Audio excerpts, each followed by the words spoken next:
याद ही नहीं। अच्छा, तो यहाँ मैं गूगल पे फॉर एग्जांपल लिख देता हूँ यूट्यूब। जब मैंने यूट्यूब लिख के एंटर किया है तो वो सारी दुनिया से इतने रिजल्ट्स उसने निकाले हैं। तो उसने कितने रिजल्ट निकाले हैं ये देखो, शायद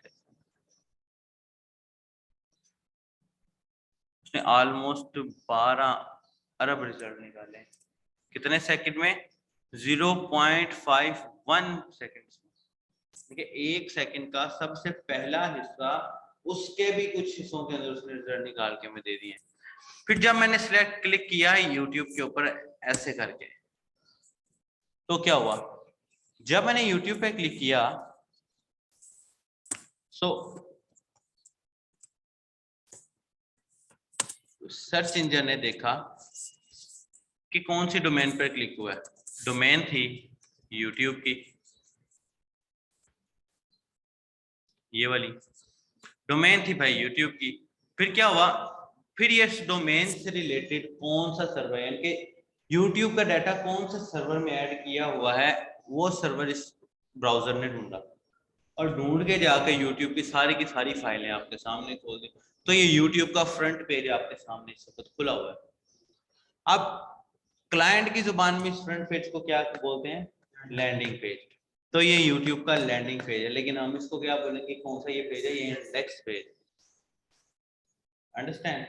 तो उसने इंडेक्स पेज निकाल के हमारे सामने खोल दी।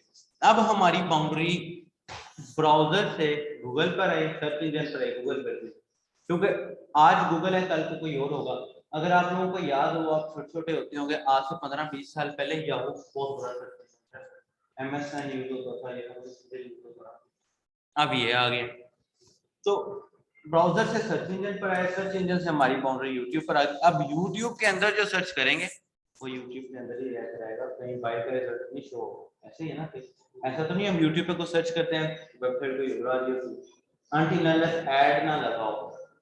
एड्स भी तो लगते हैं ना यूट्यूब पे, एड्स ना लगाओ। सो हमारा प्रोसेस इस तरह काम करता है। अब डोमेन क्या करती है?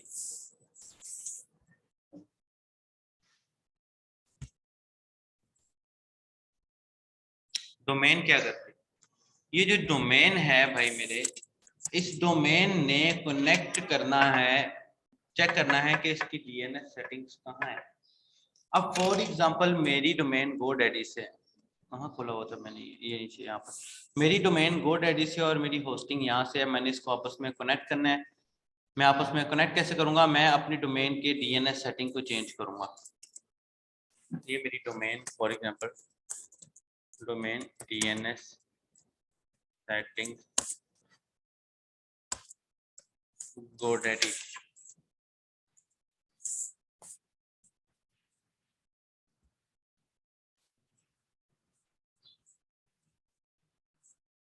तो मेरे सामने इस वक्त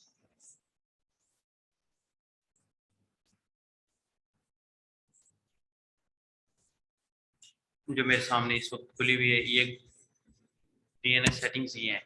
इसमें मेरी सारी ऐसी ही सेटिंग्स आती हैं। ठीक है, मुझे अकाउंट का पासवर्ड याद है, ऐसी ही सेटिंग्स आती हैं। अब यहाँ पर हमने इसको बताना है कि तुम मेरी डोमेन को कौन सी होस्टिंग से कनेक्ट करो। अगर तो मैंने गोडैडी से ही डोमेन लेकर गोडैडी पर ही होस्टिंग ले लिया तो कनेक्ट करने की जरूरत नहीं, वो ऑटो कनेक्ट हो।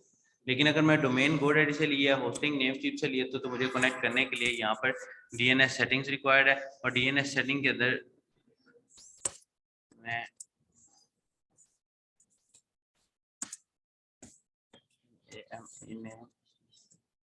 सर्वर, ये मेरी डोमेन के नेम सर्वर आ गए। हाँ, डोमेन सेटिंग के अंदर ये नेम सर्वर मौजूद होते हैं। दुनिया की कोई वेबसाइट, आपने इन नेम सर्वर्स के अंदर उस वेबसाइट के नेम सर्वर डालने होते हैं जिस वेबसाइट की होस्टिंग आपके पास इस वक्त मौजूद है। अब मेरे पास होस्टिंग थी, डोमेन थी जी skillinsiders.com के नाम। अब होस्टिंग मेरे पास नेम चीप से है। सो नेम चीप के अंदर मैं डोमेन की सेटिंग्स डालूंगा और गोडैडी के अंदर मैं नेम चीप की सेटिंग्स डालूंगा आपस में कनेक्ट करने के लिए। सो ये मैं कनेक्ट करता हूँ इसको इस वक्त।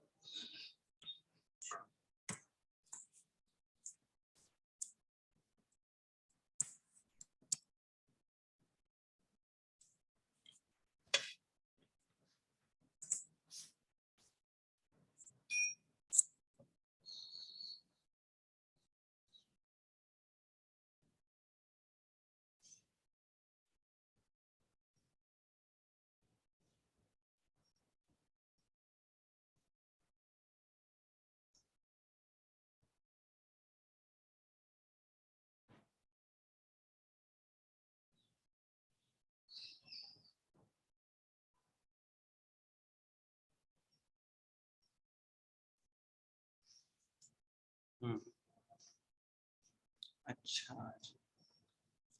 आ गया।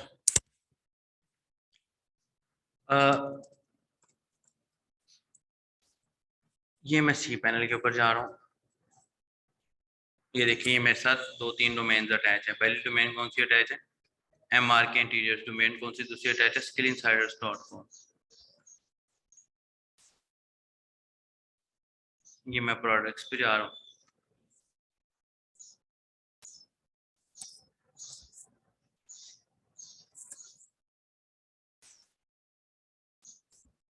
ये मैं सी पैनल पे जा रहा हूँ। तो ये मेरे पास इस वक्त मेरा सी पैनल खुल गया। अब यहाँ पर मैं अपनी डोमेन की सेटिंग्स डालूंगा और उस सेटिंग को इसके साथ मुझे कनेक्ट करना है। सो ये मेरी सेटिंग है जी डोमेन। यहाँ मैं लिखता हूँ डोमेन। अब डोमेन भी 2 टाइप की होती है, एक डोमेन होती है और एक सब डोमेन होती है। वो ब्लॉगर किसी ने यूज किया आज तक कभी? गूगल वालों का ब्लॉग स्पॉट। हाँ, तो उसके ऊपर जो नाम आता है आपका वैसा होता है ना, निशान.blogspot.com। तो वो जो निशान होती है वो सब डोमेन होती है। इसी डोमेन के अंदर आपका नाम आ जाना सब डोमेन है। लाइक bilal.youtube.com, तो वो बिलाल इज अ सब डोमेन ऑफ यूट्यूब। अगर bilal.com होता तो ये पेरेंट डोमेन होती। ठीक है, ये बात याद रखना। अच्छा, अब यहाँ पर मुझे डोमेन्स की सेटिंग मिल जाती है। मैं डोमेन्स पे क्लिक कर देता हूँ। ये मेरी डोमेन मेरे सामने इस वक्त खुली हुई है और यहाँ पर मुझे उस डोमेन को ऐड करना है। मैं क्रिएट न्यू डोमेन पे क्लिक करता हूँ। यहाँ पर जस्ट मुझे डोमेन का नाम ऐड करना है। For example nishan.com। यहाँ से मेरा फाइल हो जाएगा, फोल्डर क्रिएट हो जाएगा। मैं ऐसे सबमिट करूंगा तो ये देखो, वो देखो। To add the name on admin, you need to have it the pointed to the this and this। एक ये नेम सर्वर और एक ये नेम सर्वर। उसको कह रहा है कि आपको ये और ये ऐड करना है अपनी डोमेन सेटिंग्स के अंदर। तो मेरी डोमेन सेटिंग्स में ये और ये कैसे ऐड होगा? ये ऊपर वाले में ऐड हो जाएगा ये पहला वाला, और ये नीचे वाले में ऐड हो जाएगा ये दूसरा वाला। फिर ये 24 घंटे लेगा आप उसमें कनेक्ट करने। जैसे ही 24 घंटे पूरे होंगे आपकी डोमेन आपकी होस्टिंग के साथ कनेक्ट हो जाएगी। अब यहाँ पर आपको SSL सर्टिफिकेट भी फ्री मिलते हैं। यहाँ पर ये इनकी मुझे सर्विस इस वजह से अच्छी लगती है कि ना ये काफी सारी फैसिलिटीज प्रोवाइड करते हैं। जैसे कि फॉर एग्जांपल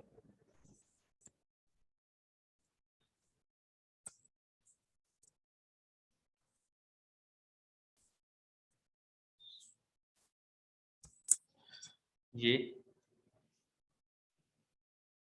ऐड कर लेना यार। आगे ना एंड वाले कमरे में एक भाई बैठे होंगे ऐनक वाले, उनको बोलो सर बुला रहे हैं।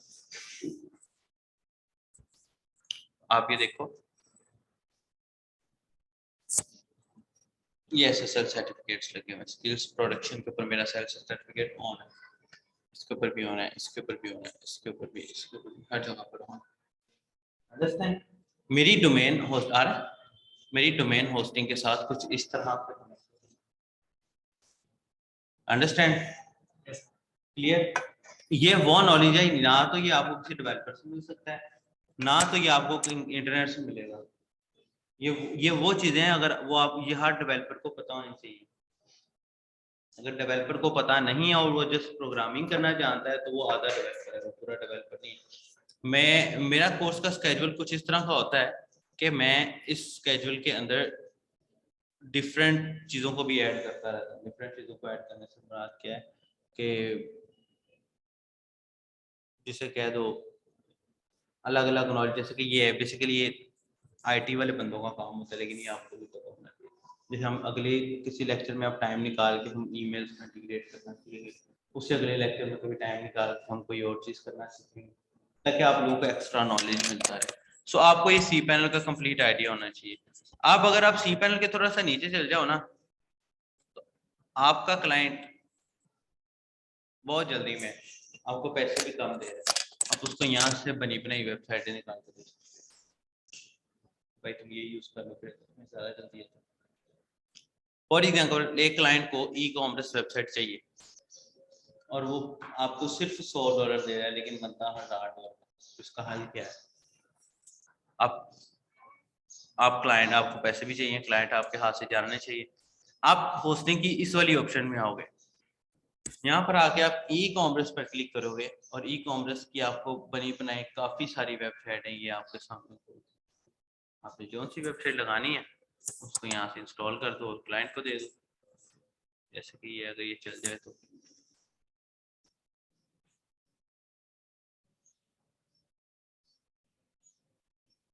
बस फैन भाई फॉर्म सबमिट नहीं हुआ अभी आपसे?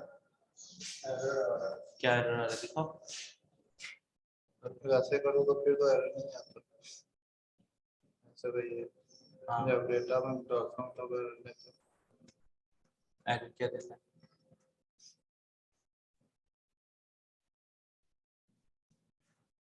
गलत किया होगा ना भाई मेरे, ऐसे फंक्शन गलत कोई किया नाम दे दिए। ना ना ना, गलत किया होगा।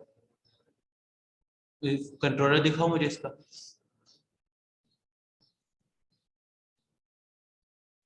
हाँ देखो गलती कर रहे हो ना यार, मैंने आपको ये बोला था ये करो, इस सारे को रिमूव करो, ये पूरे को रिमूव करो, इस सारे को रिमूव करो। ओहो नहीं नहीं नहीं, ये नीचे वाली है न्यू यूजर से लेकर रिटर्न तक, ये सारा रिमूव करो। आपने बाहर एरर भी नहीं शो करवाया अभी तक। एरर वो ना मैंने किया, एरर हो ही नहीं रहा, ये चेक करें एरर मुझे 1 मिनट लगना है, एरर शो हो जाना। ये चेक करें एरर। हाँ एरर शो नहीं हो रहा। क्यों नहीं शो हो रहा? गलत किया हुआ है एरर जी। आप इधर बैठो रिजॉल्व करो इसे, ये करके जाना है आज, ऐसे नहीं आना। आज जाना है वापस, सुबह जाओगे? चलो ये देखो यहाँ से आपको बने बनाए ना काफी सारे सॉफ्टवेयर मिल जाते हैं, इनके आपका क्लाइंट बहुत जल्दी में और आप उसको भेजना भी नहीं चाह रहे तो आप उसको यहीं से इंस्टॉल करके दे सकते हो, कोई इसमें इशू नहीं है। वो इंस्टॉल करके देने का फायदा क्या होगा, आपका क्लाइंट भी आपके पास रहेगा बनी बनाई।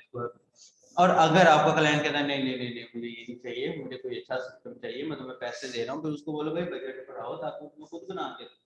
ये मैं तुम्हें सेटिंग्स कर दी, वो देखो ये बनी बनाई एक ई कॉमर्स वेबसाइट उसके इंस्टॉल हो जाएगी, सेम ऐसी ऐसी होती है ना ई कॉमर्स वेबसाइट, वो सीधी सीधी इंस्टॉल हो जाएगी। ये देखो ये देखो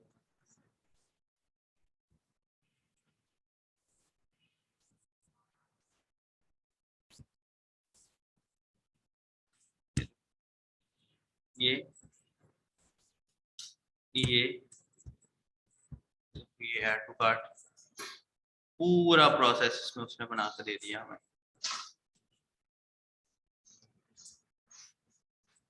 पूरा ओवरऑल प्रोसेस उसने हमें बना के इसके अंदर ही दे दिया। हम इधर से ही चेकआउट करके हर चीज कर सकते हैं। ये बनी बनाई वेबसाइट हमें मिल गई। तो अगर आपका क्लाइंट के पास पैसे कम है और आपका क्लाइंट कह रहा है कि भाई मुझे क्विकली वेबसाइट बना के दो, तो आप किसी होस्टिंग से भी जो है ना डायरेक्ट उसको वेबसाइट बना के दे सकते हो इजीली। लेकिन अगर वो पैसे ज्यादा कर देता है, कई बच्चों को पता नहीं है, अब आप लोग जब फाइनल प्रोजेक्ट यूनिवर्सिटीज के देते हो आप होस्टिंग से कई प्रोजेक्ट डाउनलोड कर सकते हो। ये अब होस्टिंग के जो नए मॉडल्स आए हैं उनके अंदर आप होस्टिंग के जितने मॉडल्स नए आए हैं उनके अंदर 1000 से ज्यादा बना बनाया एक प्रोजेक्ट है, जो आप ऐसे उठाओ ऐसे यूनिवर्सिटी में सबमिट कर दो, आपके टीचर को पता भी नहीं लगेगा। बच्चे कहाँ से प्रोजेक्ट बनवाते हैं, लाख लाख रुपया दे के 40,000 रुपया दे के प्रोजेक्ट बनाते हैं बेचारे। ये देखो ये, अब देखो ये पूरा का पूरा एडमिन सेक्शन इन्होंने बना के इधर ही दे दिया।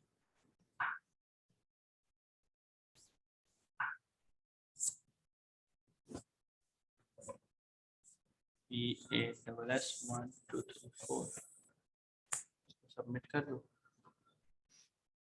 तो ये देखो ये हमारा एडमिन पैनल खुल गया। अब अगर ये एडमिन पैनल में खुद बनाने बैठूं तो मुझे 2 महीने रिक्वायर्ड है, एटलीस्ट 2 महीने रिक्वायर्ड है, उससे पहले मैं ये काम तो कर ही नहीं सकता, एटलीस्ट मुझे 2 महीने रिक्वायर्ड। लेकिन अगर आपका क्लाइंट के पास पैसे कम है और उसको जल्दी काम चाहिए तो आप उसको इस तरह का काम दे सकते हैं, कोई इशू नहीं, ठीक है। यहाँ से आप अपने अपने प्रोजेक्ट्स डाउनलोड भी कर सकते हो। ये हर होस्टिंग पे होते हैं। देखो ये डाउनलोड पे क्लिक करोगे, यहाँ से आप ये डाउनलोड कर सकते हो, इंस्टॉल करना है इंस्टॉल कर सकते हो। ये डेमो है,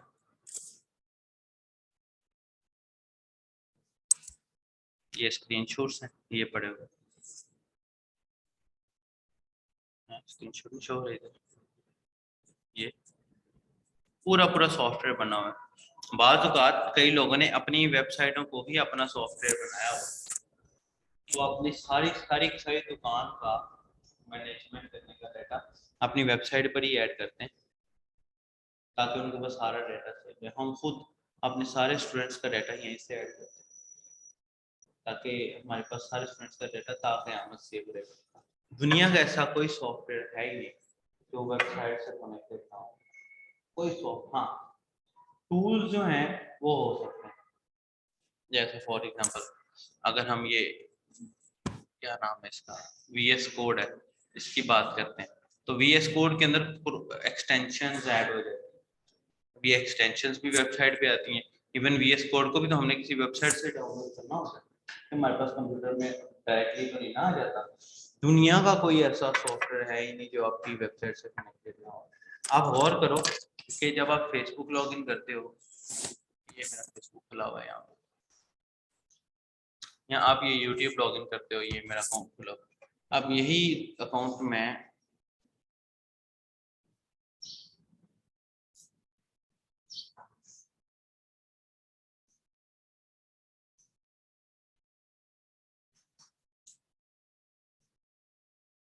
यही अकाउंट में अपने YouTube पे मोबाइल पे खोलता हूँ, तो मुझे सेम यही वाला डाटा मिल जाता है।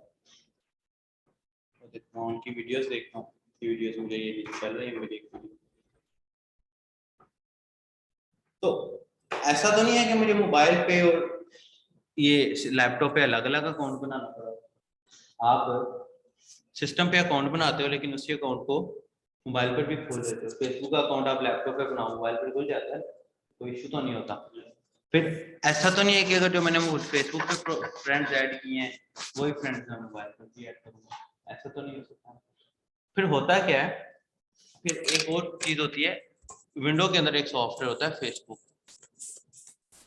डेस्कटॉप एप्लीकेशन जिसे बोलते हैं। ये देखो ये नीचे आ रहा है, आप इसको इंस्टॉल कर सकते हो, ऐसे ही है ना सिस्टम के अंदर भी। तो अगर मैं अपना सेम अकाउंट इसमें भी खोलूँ, ये भी चल रहा है, गूगल पर भी खोलूँ, फेसबुक पे जाके वो भी चल रहा है, मोबाइल पर भी खोलूँ वो भी चल रहा है। ये कैसे चल रहा है? क्यों? क्योंकि इन तीनों सॉफ्टवेयर्स का डाटा एक ही जगह पर पड़ा हुआ है, और वो कौन सी है? डेटाबेस। तो ये डेटाबेस वही डेटाबेस है जो वेबसाइट की डेटाबेस। अब वो वाली वेबसाइट की डेटाबेस आपके मोबाइल एप्लीकेशन के साथ, आपके एंड्रॉइड के साथ, आपके iOS एप्लीकेशन के साथ, आपके डेस्कटॉप एप्लीकेशन के साथ कनेक्टेड है। और वो किस चीज से कनेक्टेड है? API से। API is the most important part of web development. अच्छा, API कहते हैं किसे? ये है जी API, एप्लीकेशन प्रोग्राम इंटरफेस। ये क्या करती है? ये आपके वेबसाइट को यानी कि आपकी एप्लीकेशन को कनेक्ट कर देती है आपके मोबाइल की एप्लीकेशन के साथ।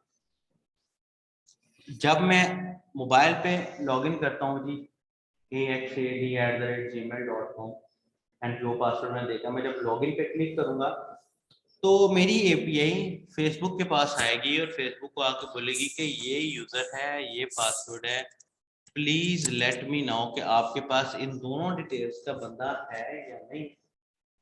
फेसबुक चेक करती है और देखती है कि भाई हाँ मेरे पास ये पर्सन है, लेकिन ये पासवर्ड गलत है, या हाँ मेरे पास पर्सन है लेकिन ये यूजर गलत है, या हाँ मेरे पास पर्सन है ये पासवर्ड यूजर ने दोनों थे। यही कंडीशन आती है ना, या पासवर्ड गलत होता है, या यूजर गलत होता है, या फोन नंबर गलत होता है, या दोनों ही चीजें गलत होती हैं, दोनों चीजें सही होती है। तो इन सारी की सारी ऑप्शंस के कोड होते हैं, वो कोड मोबाइल एप्लीकेशन को वापस मिलते हैं। अगर कोड मिल जाता है सक्सेसफुल, तो इसका मतलब है बंदा लॉग इन है। लॉग इन होकर जब वो फेसबुक के डैशबोर्ड के ऊपर आता है मोबाइल के ऊपर, तो उसके अंदर वही डाटा शो हो रहा होता है जो डाटा उसको उसके फेसबुक के वॉल पर शो हो रहा होता है। वो डाटा यहाँ कैसे आया? वो डाटा थ्रू एपीआई आया, वो डाटा थ्रू एपीआई आया। सो इन द सिंपल वर्ड्स, हमारी जो लेटेस्ट टेक्नोलॉजीज हैं जिसमें एंगुलर जेएस है, रिएक्ट जेएस है, व्यू जेएस है, एंगुलर जेएस है, रिएक्ट जेएस है एंड व्यू जेएस है, वो सारी की सारी थ्रू एपीआई चलती है। और वो एपीआई किससे बनती है? पीएचपी से। पीएचपी से एपीआई बनेगी और एंगुलर और रिएक्ट के थ्रू लॉगिन होगी। ठीक है, आपका रिएक्ट, आपका एंगुलर और आपका व्यू जेएस ओवरऑल एपीआई की बेस पर चलता है। इवन आपका नोड जेएस की ओवरऑल एपीआई की बेस पर चलता है। तो अभी हम जब HTML CSS सीख लेंगे, HTML CSS JavaScript jQuery bootstrap PHP and MySQL सीखने के बाद जब हम लारावेल पर जाएंगे और लारावेल के बाद हम एक नया ऐड करेंगे, नहीं, हम API बनाना सीखेंगे सबसे पहले। ठीक है, मुझे एक दफा एक ऐसा प्रोजेक्ट मिला जिसके ऊपर जस्ट मुझे API बनाना था। फ्रंट एंड डेवलपर था, मैं बैक एंड डेवलपर था। मैं APIs बनाता था, जो रिएक्ट वाला बंदा था वो उसको उस पर कनेक्ट करता था। सो फिर हमने सीखने APIs एक दिन में सीखी जाएंगी अगर आपको ये सारा आता है तो, एक घंटे में सीखी जाएगी अगर आपको ये सारा आता है। लेकिन अगर आपको ये सारा आता नहीं है तो फिर ये आपसे कभी जिंदगी नहीं सीख। फिर उसके बाद हमने मीन एंड मन पर जाना है, उसके अंदर सारा कुछ आ जाता है।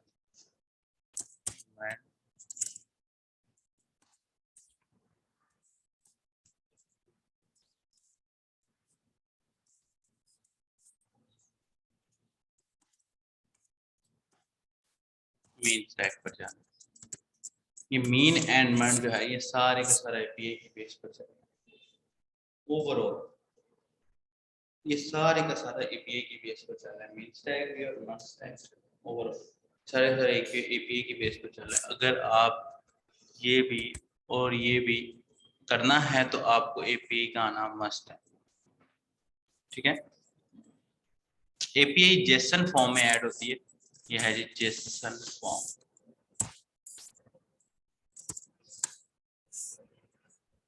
आपको कुछ डाटा इस फॉर्म में मिलता है।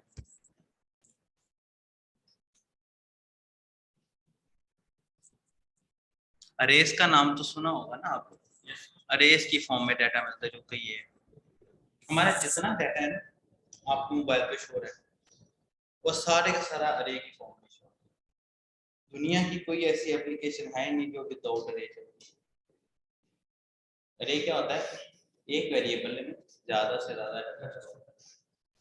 लाइक ये मेरी क्लास है, आप यहाँ पर 10 स्टूडेंट बैठ जाओ, अगली पे 10, उससे अगली में 10, उससे अगली में 10, उससे अगली में 10, तो 10 की 10 क्लासों के अंदर 10 के 10 स्टूडेंट से तो क्या होगा, ये 10 की 10 क्लासें मेरे लिए अरेज है। नंबर 1 भी अरे है, नंबर 2 भी अरे है, नंबर 3 4 5 6 7 8, ये सारी की सारी अरे है, क्योंकि एक अरे के अंदर 10-10 लोग ऐड हो गए इस वक्त मेरे पास। अंडरस्टैंड? क्लियर? यहाँ तक कोई क्वेश्चन है तो बता दो। ये ना बेसिक नॉलेज बहुत जरूरी है। यस सर, ठीक है ना? अगर आपको ये बेसिक नॉलेज नहीं आएगा, कोडिंग आपने सारी जिंदगी करनी है, अगर आपको ये बेसिक नॉलेज नहीं आएगा ना, फिर आप कोडिंग योग्य रह जाओगे। आपको ये बेसिक नॉलेज, लाइक होस्टिंग्स कैसे वर्किंग करती हैं, आप लाख गुना अच्छी इस वेबसाइट बना लो, आपकी होस्टिंग अच्छी नहीं है, आपकी वेबसाइट का वो जो वैल्यू जीरो है। लाख गुना अच्छी डोमेन बना, अच्छी जो है ना होस्टिंग ले लो, आपकी डोमेन अच्छी नहीं है, आपकी होस्टिंग से कनेक्टिविटी नहीं होगी, आपकी साइट हमेशा डाउन रहेगी। आपको होस्टिंग को डोमेन से कनेक्ट करना आना चाहिए। फिर आपको पता होना चाहिए कि आप बगैर कंपाइलर के होस्टिंग कैसे यूज कर सकते हैं। आपको बगैर कंपाइलर के होस्टिंग कैसे यूज कर सकते हैं। अब समझ लो कि आपके पास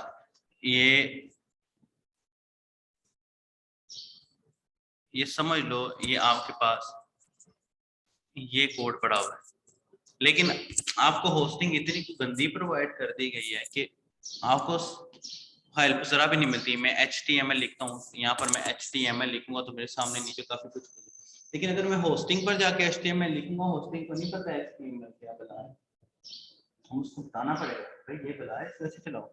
कभी कभी कमांड HTML की लगानी पड़ती है। फिर अगर आपको कंपाइलर की आदत होगी, आपको तो HTML के बाद का अगला सिंटैक्स ही नहीं आता हो, इसलिए ये सारी चीजें मैंने आपको और सबसे पहले होस्टिंग दिखाई ताकि आप लोगों को इस कंपाइलर की आदत ना पड़े। बाज़ औक़ात आपके सामने क्लाइंट आपको ऐसा ऐसा एरर प्रोवाइड कर देता है जो एरर आपको क्विकली सॉल्व करना होता है, इतना टाइम नहीं होता कि आप अपने सिस्टम पर इतने टाइम में वो कोई और बंदा हायर कर लेगा। फिर आपको होस्टिंग पे जाके प्रॉब्लम ढूंढ के उसका एरर निकाल के क्लाइंट को देना है भाई ऐसे मसला है हल कर देता है। तो वो कैसे होगा, जब आपको पता होगा कि कौन सा कोड किस जगह पर है। पैसे कोडिंग करने के नहीं है, पैसे प्रॉब्लम देखने के। कोई एक्सपीरियंस डेवलपर है, लाइक अगर मैं हूँ, मेरे सामने वेबसाइट में अगर एरर आता है ना, मुझे पता लग जाता है कि वेबसाइट की कौन सी फाइल कौन सी लाइन पे एरर है, और अगर मुझे कोडिंग दे दी जाए मैं 1 सेकंड में रिजॉल्व कर दूँ। लेकिन अगर मुझे आदत होती है इन कंपाइलर्स की, मुझे एरर्स पढ़ने ही ना आते, एरर्स को पढ़ना सीखना है, मुझे एरर्स पढ़ने ही ना आते तो फिर मैं क्या करता, मुझे एरर्स पढ़ने ही ना आते तो फिर मैं क्या करता, फिर मैं नाकाम डेवलपर बन जाता, मैं सक्सेसफुल डेवलपर ना बन पाता। तो सो ये सारी चीज़ें आपको, ये रिजवान भाई सही कह रहा है कि ये सारी चीज़ें आपको इंटरनेट पे नहीं मिलती। ये चीज़ें जब आप किसी एक्सपीरियंस पर्सन के सामने बैठोगे उसने ही आपको बतानी है। इंटरनेट पे हर बंदे ने सोचे हमारी यूट्यूब पे बिला वजह के ट्यूटोरियल पड़े पड़े हैं, जिसमें मैंने एक यूट्यूब पे प्लेलिस्ट देखी HTML का 120 वीडियोस का, 120 वीडियोस देख देख के बंदा पागल हो गया। यूट्यूब वालों ने किधर आया 120 वीडियो को लेकर, 120 वीडियो, हाँ ये 120 वीडियोस का काम ही नहीं है। थोड़ी सी आपको HTML का जस्ट मैंने हिंट दी, आपका माइंड बनने लग गया हो। अब आपके सामने मैं HTML का कोड करूंगा, आपको समझ आ जाएगा, इजी भी समझ आ जाएगा। अंडरस्टैंड? यहाँ तक कोई क्वेश्चन है तो पूछ लीजिए। तो इसमें ना जब मैं प्रैक्टिस कर रहा था ना HTML जो आपके लेक्चर्स थे, सर उसमें ना जब CSS अप्लाई करने लगते हैं ना, उसमें ना जो सिलेक्टर होता है ना वो समझ आता है कि मतलब कौन सा टैग का सिलेक्ट करना है।